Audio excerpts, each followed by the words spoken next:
السلام علیکم ورحمۃ اللہ وبرکاتہ۔ حضرات محترم، آج ہم انشاءاللہ عز و جل اپنی اس مختصر سی ویڈیو میں حضرت خواجہ نظام الدین اولیاء رحمۃ اللہ علیہ کے بارے میں جانیں گے، ان کے بایوگرافی اور ان کے سوانح حیات کے بارے میں جانیں گے، ان کی فل لائف سٹوری کے بارے میں جانیں گے کہ حضرت خواجہ نظام الدین اولیاء رحمۃ اللہ علیہ کب پیدا ہوئے، کہاں پیدا ہوئے اور آپ کی تعلیم و تربیت کہاں پر ہوئی، ساتھ ہی ساتھ آپ کی بیعت و خلافت آخر کس کے ساتھ ہوئی، ساتھ ہی ساتھ حضرت خواجہ نظام الدین اولیاء رحمۃ اللہ علیہ کے استقامت، مجاہدہ اور آپ کے عبادت و ریاضت کے بارے میں ہم جانیں گے، ساتھ ہی ساتھ حضرت خواجہ نظام الدین اولیاء رحمۃ اللہ علیہ کے عاجزی اور انکساری کے بارے میں جانیں گے، ساتھ ہی ساتھ حضرت خواجہ نظام الدین اولیاء رحمۃ اللہ علیہ نے کیسے دلی میں دعوت و تبلیغ اور دین کی خدمت کو انجام دیا۔ ایسے بہت ساری باتوں کے بارے میں آج اپنی اس مختصر سی ویڈیو میں ہم جانیں گے۔ ویڈیو پسند ہے تو ویڈیو کو لائک کریں، شیئر کریں اور اگر ہمارے محمدی چینل پر نئے آئے ہوں تو اسے ضرور سبسکرائب کر کے بیل آئیکن کو بھی ضرور دبائیں تاکہ اس طرح کی تمام انفارمیٹیو ویڈیوز آپ تک ضرور پہنچے۔ حضرات محترم، حضرت خواجہ نظام الدین اولیاء سلطان المشائخ خواجہ نظام الدین اولیاء رحمۃ اللہ علیہ 24 صفر 636 ہجری مطابق 4 اکتوبر 1238 عیسوی جمعرات کے دن بدایوں شریف میں پیدا ہوئے۔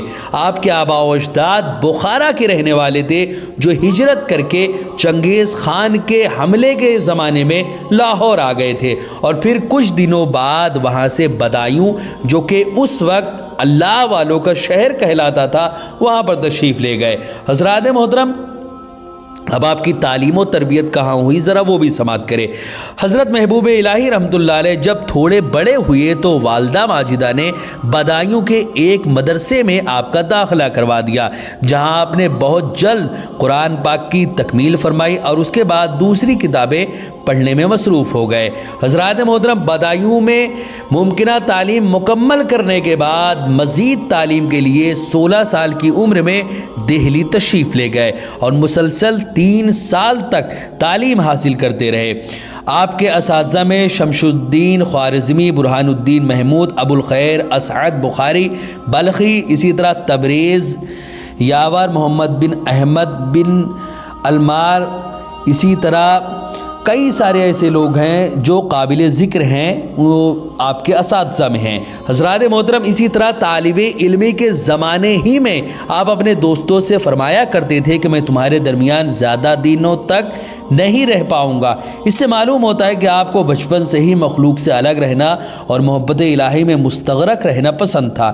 چونکہ خواجہ نظام الدین اولیاء رحمۃ اللہ علیہ کے علاوہ آپ کی والدہ ماجدہ اور ہمشیرہ کا دیکھ بھال کرنے والا کوئی نہ تھا، اسی لیے ان دونوں کو آپ اپنے ساتھ ہی دہلی میں رکھتے تھے۔ یوں تو خواجہ نظام الدین اولیاء رحمۃ اللہ علیہ دلی کے مختلف مقامات پر رہے، لیکن بعد میں غیاث پور دلی جو کہ بستی نظام الدین سے بھی مشہور ہے اس کو آپ نے منتخب کیا اور آخر عمر تک یہیں پر رہے۔ جس وقت آپ نے غیاث پور کو شرف سکونت بخشا اس وقت وہاں پر آبادی بالکل بھی نہ تھی، لیکن جیسے جیسے آپ کی خوش خلقی اور محبوبیت کا شہرہ قرب و جوار میں ہوتا گیا ویسے ویسے لوگ غیاث پور کی طرف رخ کرنے لگے، بلکہ عمراء و سلاطین نے بھی اس علاقے کا رخ کیا اور دیکھتے ہی دیکھتے غیاث پور میں ایک بہترین آبادی قائم ہو گئی۔ حضرات محترم، بیعت و خلافت کا سلسلہ آخر کیسے وجود میں آیا ذرا وہ بھی سمجھیں آپ۔ محبوب الہی رحمۃ اللہ علیہ دور طالب علمی ہی سے حضرت خواجہ فرید الدین گنج شکر رحمۃ اللہ علیہ سے بڑی عقیدت اور محبت رکھتے تھے۔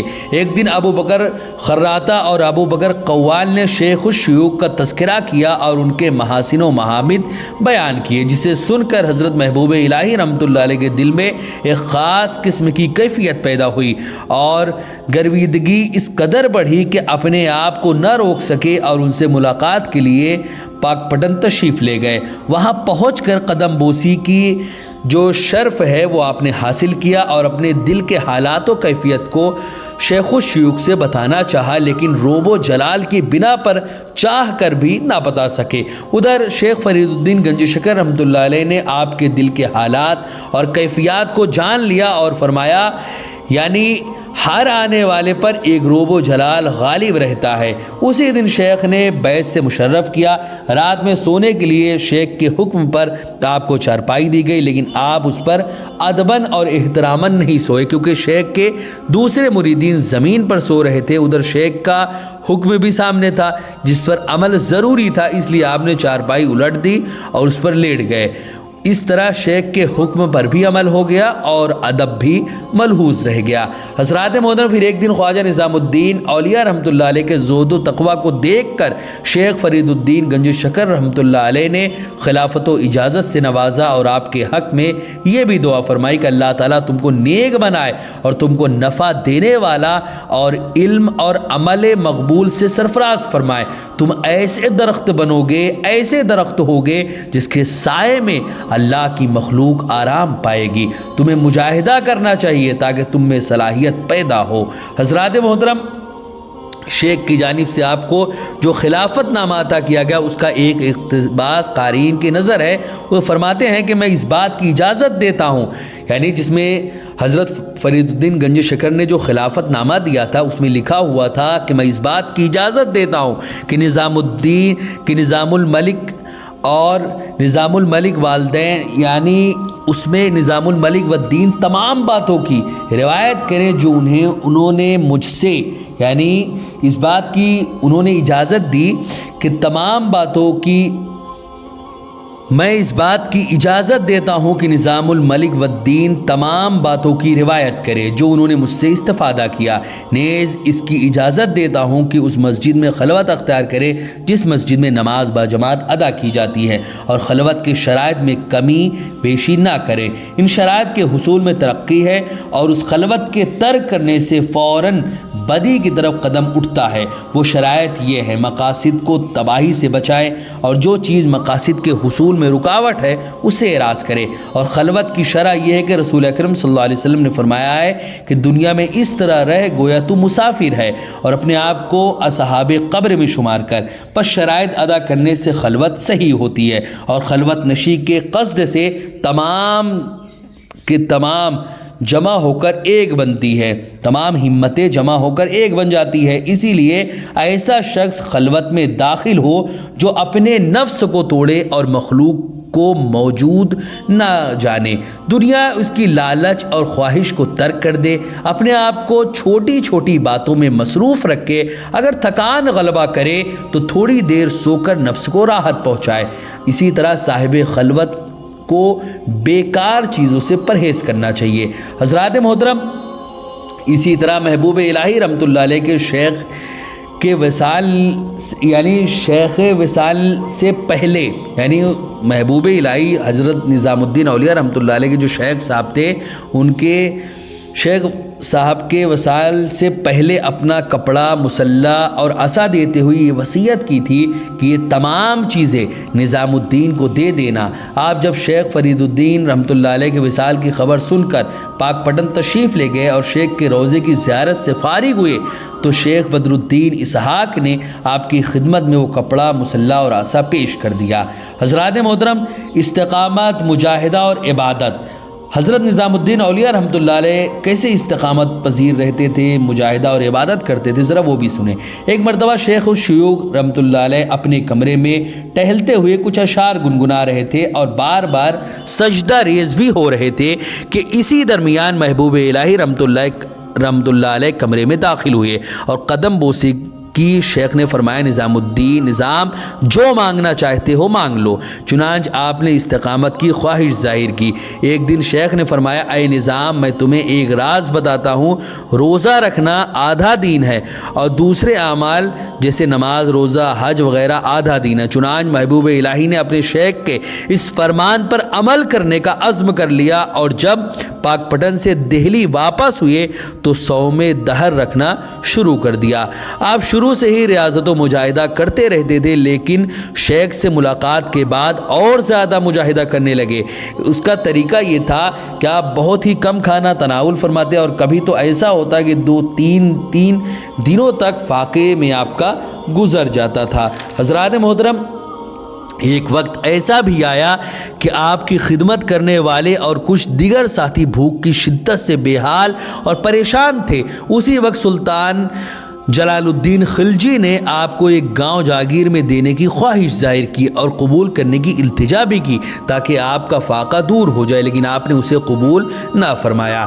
جوانی میں مسلسل 30 سال تک سخت مجاہدے کی حالت میں رہے اور دوسرے 30 برسوں میں اس سے بھی زیادہ سخت مجاہدے سے گزرے۔ اس کے باوجود آپ کے پاس اس طرح کی دنیاوی غذا اور عیش و آرام کی تمام چیزیں میسر تھی، مگر آپ نے بالکلیہ اس کی طرف توجہ نہ فرمایا۔ ضعیفی کے عالم میں بھی مسلسل روزے رکھتے، دسترخوان پر بیٹھ کر دوسروں کو کھلانے اور خود بھوکا رہنے میں خوشی محسوس کرتے۔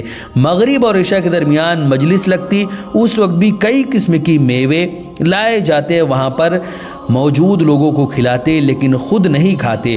عشاء کے بعد آپ مخصوص وظائف میں مشغول ہو جاتے۔ اس وقت کسی کو جانے کی ہمت نہ ہوتی تھی، مگر امیر خسرو جاتے اور خدمت میں مصروف ہو جاتے۔ ان کو دیکھ کر دوسرے لوگ بھی قدم بوسی کے لیے آ جاتے۔ پھر جب تمام لوگ واپس چلے جاتے تو آپ کا خاص خادم اقبال وضو کے لیے پانی رکھ جاتا۔ آپ اپنا کمرہ بند کرتے اور کنڈی لگا لیتے اور پوری رات عبادت و ریاضت میں مصروف رہتے۔ حضرات محترم، سحری کے وقت پھر آپ کا ایک خاص خادم خواجہ عبد الرحیم کئی طرح کا کھانا لے کر حاضر ہوتا، اس میں سے بہت تھوڑا تناول کرتے اور فرماتے باقی چھوٹوں کے لیے محفوظ رکھ دو۔ آپ زیادہ تر سحری تناول نہیں فرماتے۔ خادم کہتا سرکار افطاری پانی سے کرتے ہیں، اگر سحری میں بھی کچھ نہیں کھائیں گے تو نقاہت اور کمزوری زیادہ بڑھ جائے گی۔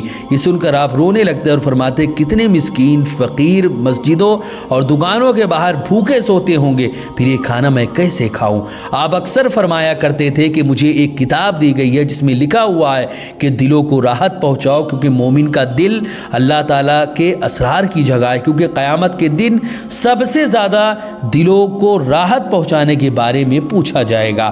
حضرات محترم، اسی طرح حضرت محبوب الہی ہمیشہ یہ چاہتے تھے کہ کسی کو ان کے ذکر و فکر اور ریاضت و مجاہدہ کا علم نہ ہونے پائے، بلکہ آپ تمام لوگوں سے الگ رہ کر خالص اللہ تعالیٰ کی رضا کے لیے عبادت میں مصروف رہنا پسند کرتے تھے۔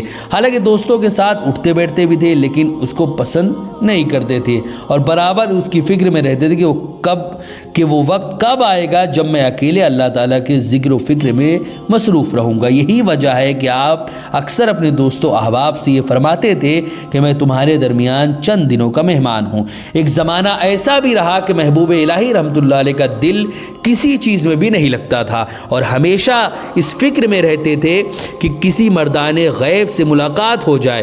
اسی دوران ایک دبلا پتلا نوجوان آیا اور کہا کہ اول تو مشہور نہیں ہونا چاہیے، لیکن اگر کوئی مشہور ہو بھی جاتا ہے تو اسے ایسا مشہور ہونا چاہیے کہ کل قیامت کے دن رسول اکرم صلی اللہ علیہ وسلم کے سامنے شرمندہ نہ ہو۔ یہ بھی کوئی قوت و حوصلے کی بات ہے کہ مخلوق سے الگ ہو کر صرف ذکر میں مشغول رہو، بلکہ جمع مردی حوصلہ مندی تو یہ ہے کہ مخلوق کے ساتھ رہ کر بھی اللہ تعالیٰ کے ذکر میں مشغول رہو۔ حضرات محترم، اسی طرح حضرت خواجہ نظام الدین اولیاء رحمۃ اللہ علیہ کی عاجزی و انکساری کا عالم یہ تھا کہ محبوب الہی جب کسی سے ملتے تو ہمیشہ عاجزی و انکساری سے ملتے۔ بڑوں کی عزت، چھوٹوں پر شفقت کرنا کبھی نہ بھولتے تھے۔ آپ نے شیخ رکن الدین ملتانی زکریا ملتانی کے پوتے سے متعدد بار ملاقات کی اور ہر مرتبہ نہایت ادب و احترام کے ساتھ ملاقات کی۔ شیخ رکن الدین بھی آپ کی تعظیم و ادب بچا لاتے تھے۔ ایک مرتبہ مسجد ہی میں شیخ رکن الدین رحمۃ اللہ علیہ سے ملاقات ہو گئی۔ وہ اس طرح کہ وہ مسجد میں ایک طرف نماز پڑھ رہے تھے اور آپ دوسری طرف۔ جب آپ کو لوگوں نے ان کے آنے کی خبر دی تو آپ ان کے پیچھے جا کر بیٹھ گئے اور جب وہ نماز سے فارغ ہوئے تو آپ کا ہاتھ پکڑ کر اس جگہ پر لے گئے جہاں پر آپ بیٹھے ہوئے تھے۔ پھر جب پالکی میں سوار ہونے کی باری آئی تو شیخ رکن الدین رحمۃ اللہ علیہ نے آپ سے ادباً پہلے بیٹھنے کو کہا، لیکن آپ نے معذرت کر لی اور انہیں پہلے بیٹھنے کے لیے اصرار کیا۔ آخرکار اصرار کا لحاظ رکھتے ہوئے شیخ رکن الدین ملتانی پالکی پر پہلے سوار ہوئے، پھر محبوب الہی اس پر سوار ہوئے۔ حضرات محترم، اسی طرح آپ نے جو اسلام میں اور دین میں جو آپ کی خدمات ہیں، آپ کے کارنامے ہیں، ذرا وہ بھی سماعت کریں۔ محبوب الہی رحمۃ اللہ علیہ کی پوری زندگی خدمت خلق میں گزری، دن لوگوں کی خدمت کے لیے خاص تھا اور شب اللہ کی عبادت کے لیے۔ چنانچہ صبح سے ہی آپ کے یہاں لوگوں کی ایک بڑی تعداد اکٹھی ہو جاتی اور آپ کی صحبت سے استفادہ کرتی۔ جس وقت آپ مجلس میں گفتگو فرما رہے ہوتے، اس وقت آپ پر یاد الہی کا غلبہ زیادہ رہتا، ایسا معلوم ہوتا گویا آپ اللہ تعالیٰ کو دیکھ رہے ہیں۔ آپ کی مجلس میں علماء و مشائخ، امیر غریب اور چھوٹے بڑے ہر قسم کے لوگ حاضر ہوتے تھے اور آپ ہر ایک کے ساتھ ان کے مرتبے اور ان کے علم و فن کے اعتبار سے گفتگو فرماتے۔ یہی سبب ہے کہ ہر آدمی آپ کی گفتگو سے محظوظ ہوتا تھا۔ آپ کی ایک بڑی خصوصیت یہ بھی تھی کہ آپ کے پاس جو کوئی بھی آتا اسے ضرور کچھ نہ کچھ آپ عطا فرماتے۔ یوں آپ کے دربار گہربار سے لوگ ظاہری نعمت بھی پاتے تھے اور باطنی اور انوار و تجلیات سے بھی شرف یاب ہوتے تھے۔ جب آپ کی شہرت دور دور تک پھیل گئی تو عمراء و سلاطین بکثرت تحفے تحائف لے کر حاضر بارگاہ ہونے لگے، جس کی وجہ سے خانقاہ میں ڈھیر سارا مال، غلہ، میوے اور کپڑے جمع ہو گئے۔ چنانچہ مال و زر کی کثرت دیکھ کر آپ رونے لگتے اور جب تک سب کو غریبوں اور مسکینوں میں تقسیم نہ فرما دیتے سکون سے نہیں بیٹھتے تھے۔ ایک مرتبہ جب شیخ فرید الدین گنج شکر رحمۃ اللہ علیہ نے آپ سے فرمایا کہ جب میں نے تمہارے لیے تھوڑی سی دنیا کی دعا کی ہے تو یہ سن کر آپ خوف الہی سے کانپ اٹھے اور رونے لگے۔ پھر عرض کیا کہ کتنے ہی اللہ والے دنیا کے سبب فتنے میں پڑ گئے۔ شیخ نے فرمایا لیکن تم کسی فتنے میں مبتلا نہیں ہوگے، تب جا کر آپ مطمئن ہوئے۔ حضرات محترم، غرض کے خواجہ نظام الدین اولیاء رحمۃ اللہ علیہ کی پوری زندگی وَنَهَى النَّفْسَ عَنِ الْهَوَىٰ فَإِنَّ الْجَنَّةَ هِيَ الْمَأْوَىٰ سورہ نازعات کی آیت ہے، اسی کے مطابق تھی۔ اور وَاللَّهُ الْغَنِيُّ وَأَنْتُمُ الْفُقَرَاء سورہ محمد کی یہ آیت کے مصداق تھی۔ آپ نے 17 ربیع الثانی 725 ہجری مطابق 3 اپریل 1325 عیسوی میں آپ کا وصال ہوا۔ ویڈیو پسند ہے تو ویڈیو کو لائک کریں، شیئر کریں اور اگر ہمارے محمدی چینل پر نئے آئے ہوں تو اسے ضرور سبسکرائب کر کے بیل آئیکن کو بھی ضرور دبائیں تاکہ اس طرح کی تمام انفارمیٹیو ویڈیوز آپ تک ضرور پہنچے۔ آپ سے گزارش ہے کہ ہمارے چینل پر جتنی بھی ویڈیوز ہیں آپ خود بھی دیکھیں، اپنے دوستوں، احباب، رشتہ دار اور ملنے جلنے والوں کو بھی ضرور شیئر کریں۔ ہمارے اس چینل پر درس قرآن، درس حدیث، سنت نبوی جیسے آدم سے محمد تک جیسے ہر طرح کے ٹاپک پر ویڈیوز موجود ہیں۔ کئی سارے پروگرام بھی ہیں جس میں ہر ٹاپک پر ویڈیوز موجود ہیں۔ آپ جائیں اور ہمارے محمدی چینل کے پلے لسٹ میں جائیں اور اس میں جس ٹاپک پر بھی آپ کو ویڈیوز دیکھنا ہے آپ خود بھی دیکھیں اور اپنے دوستوں، احباب اور رشتہ داروں تک بھی اسے ضرور شیئر کریں۔ السلام علیکم ورحمۃ اللہ وبرکاتہ۔